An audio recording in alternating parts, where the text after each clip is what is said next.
North America's rainforest. When people think of rainforests, they usually think of the tropical jungle, but heavy rain can also produce dense forests in temperate areas.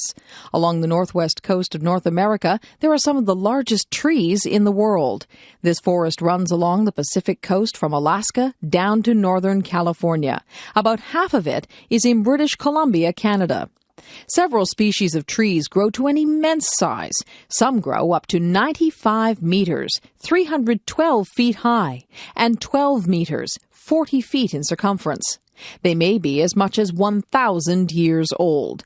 Because the trees are so tall, the forest has various levels of growth. Small plants attach themselves to the tall trees and may form a kind of garden in the air.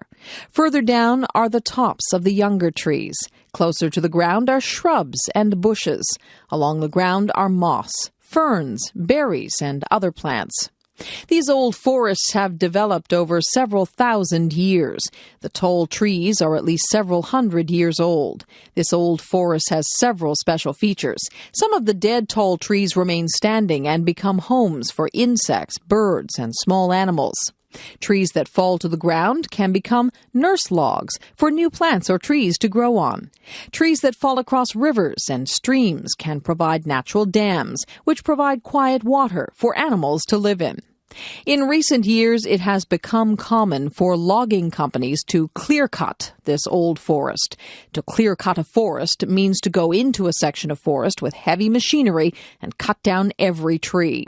Sometimes these clear-cuts are as large as some European countries.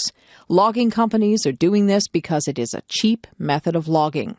The problem is that when an old forest is cut, it does not grow back again.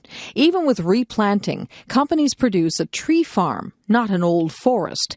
The complexity of an old forest, which grew over thousands of years, is lost forever.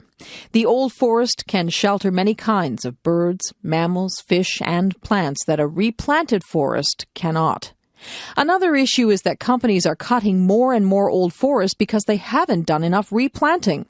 As long as governments have been willing to let companies cut old forests, neither logging companies nor governments have been much motivated to replant the forests. As a result, most of the old forest has been cut down and continues to be cut at a rapid rate. This situation has also worsened because new technology allows more rapid logging. Clear-cut logging results in erosion, which in turn damages the quality of rivers and streams. This causes a decline in the salmon fishery. Animals like grizzly bears, elk, and deer are harmed by the loss of habitat. Likewise, birds that nest in the old forest, such as bald eagles, owls, woodpeckers, and various seabirds, are being threatened. Recently, public interest in the old rainforests has resulted in an increase in tourism. People come to see these spectacular trees and the many plants and animals that depend on them. We hope that these unique temperate rainforests will remain for many more generations to enjoy.